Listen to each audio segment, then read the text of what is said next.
And welcome to another episode of Peter and Sylvia talking about mental health and well-being in the workplace and in life in general. We have as our strapline something that says we might say something that other people won't. And we also pick up topics that may sometimes be controversial.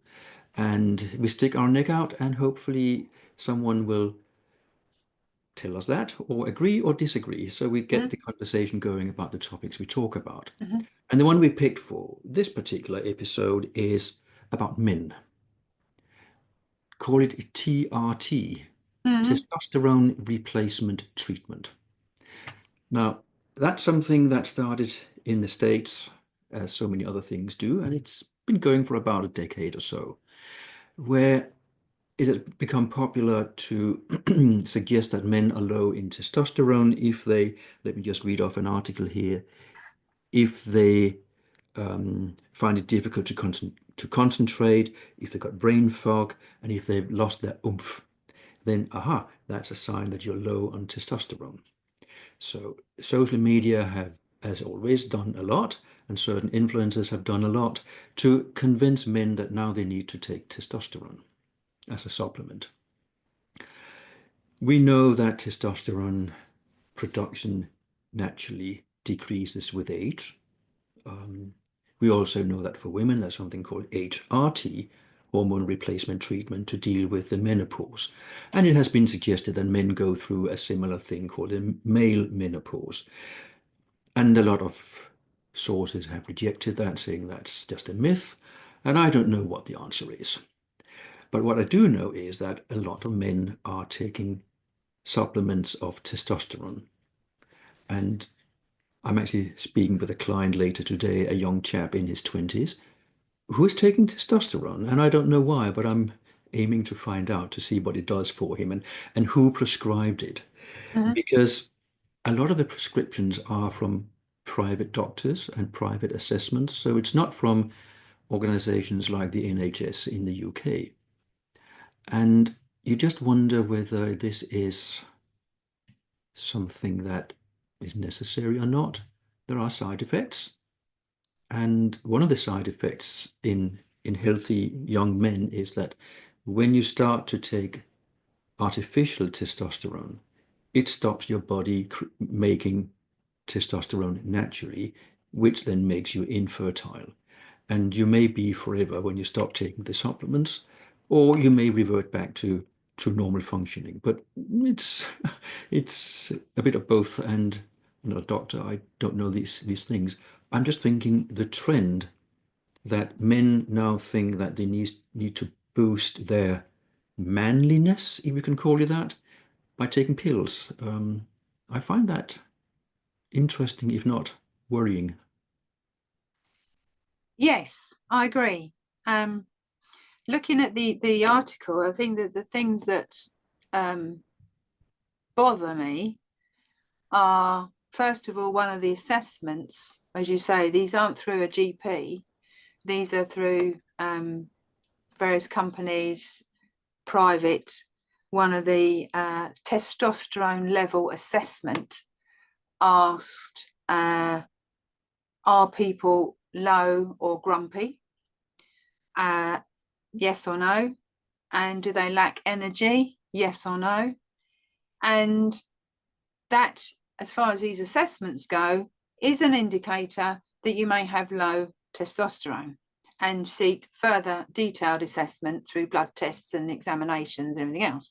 Now, first of all, I find that quite funny in a way, funny comical, because low and grumpy and lacking energy, is that not sometimes a symptom of life in general? Absolutely. You know, Yeah, I quite often have days when I don't have much energy and I'm low and grumpy, and I'm sure that'll happen to lots of guys.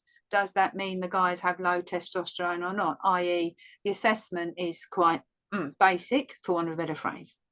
Secondly, to your point, now is this again now the power of social media and podcasts from so-called celebrities around, guys always have to be, masculine and big and butch and, testosterone pumped up.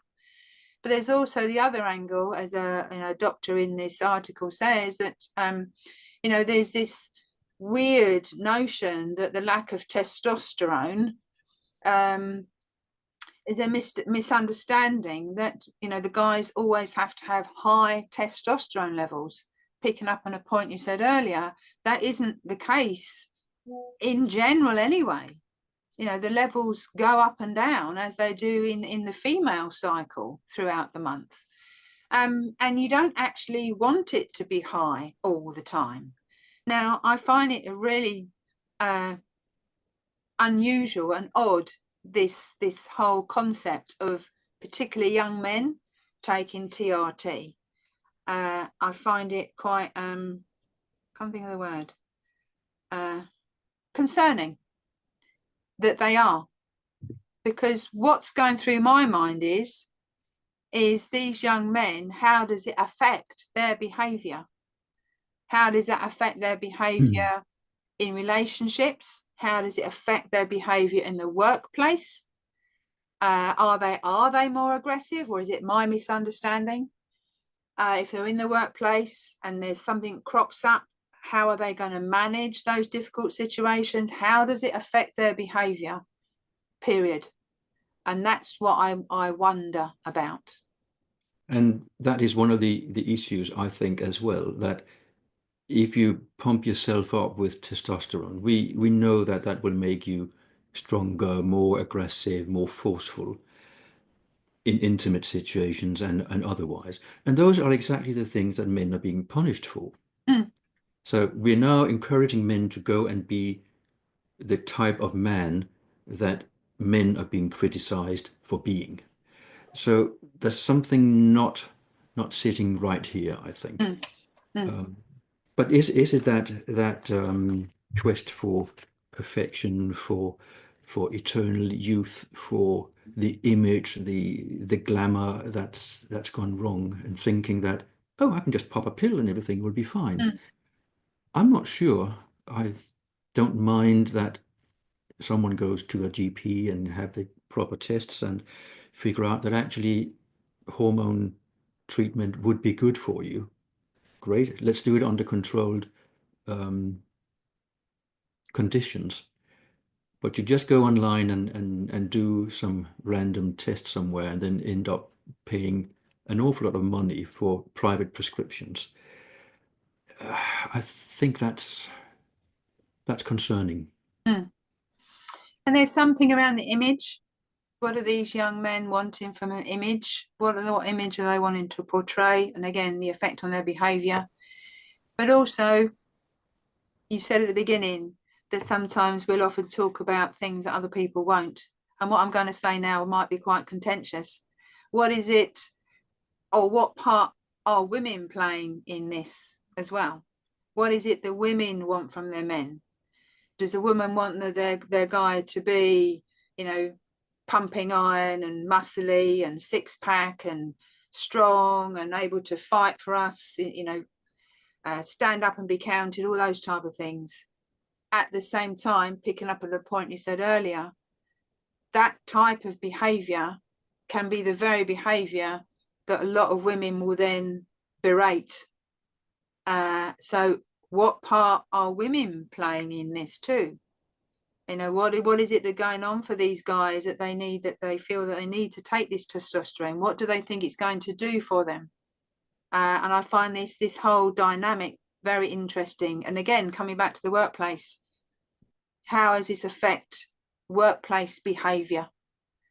If something goes wrong, you got a guy that's pumped up with testosterone, is he going to fly off the handle, or is he going to manage these difficult situations professionally? Again, it's as you say, it doesn't sit right on so many levels for me anyway. I don't know what the answer is. No, I don't. There And isn't, is there? I don't. I I just struggle with the whole concept of people, men and women, thinking that they need to artificially boost who they are rather than spend the energy to accept who they are Mm-hmm. and be the kind of person that the best version of themselves that they can be. Mm-hmm. Um, yeah, you can augment your body with surgery and you can do all sorts of things. But at the end of the day, if you're the natural super person that most of us really are, then why not just encourage that and Mm, not think that we should always look like the doctored images on social media where mm, we only see glamour. mm. Uh, And there's so go on. it it's just is it an easy way for men to be more manly, just pop a pill instead of working on being a good person who can make decisions, who can be kind, who can be helpful, but who can also maybe lift heavy things. I Mm, don't know. mm, It's a bit of a conundrum, this one for me. mm. And for me too, because manly, what does that mean? Yeah. You know, what does that mean to each man will probably have a different put a different meaning on what manly is. We also have all the stuff going on around Andrew Tate, misogyny, Mm, and it just taps into all these things about how men behave, what women want, what what is going on. Um, and as you say, why can't people just be themselves, or if they want to improve themselves? But it's the behaviour side of this that bothers me. Taking TRT, and I suppose I need to do some more research about what effect this has on people's behaviour and what it is that they want behind it. And I find that it's uh, in this world where there's so much misogyny now, and all these things that are happening, is this part of the issue, or is it a separate issue? It's a really interesting development, and it'd be great to hear what other people think, because as you said before, we're probably talking about things that other people don't want to talk about, weren't aware of, and I hold the belief that we learn the most when things are at the toughest from these more awkward conversations. mm, So it'd be interesting to hear what other people think of potentially what part does this play in this growing misogyny um, experiences that a lot of people are having at the moment. I think this is one to follow to Yes, see what's coming up, what's going on, because we probably haven't got data yet to suggest one way or the other what yeah, the impact is. But it's certainly one to follow. And yeah, if you want to follow it with us, that would be fantastic. But for now, let's just say we've raised the flag, we've had yeah. a little bit of a debate, and we'd love to hear what you think. Mm. So thank you for watching and see you shortly. Cheerio, bye bye. Yeah, bye.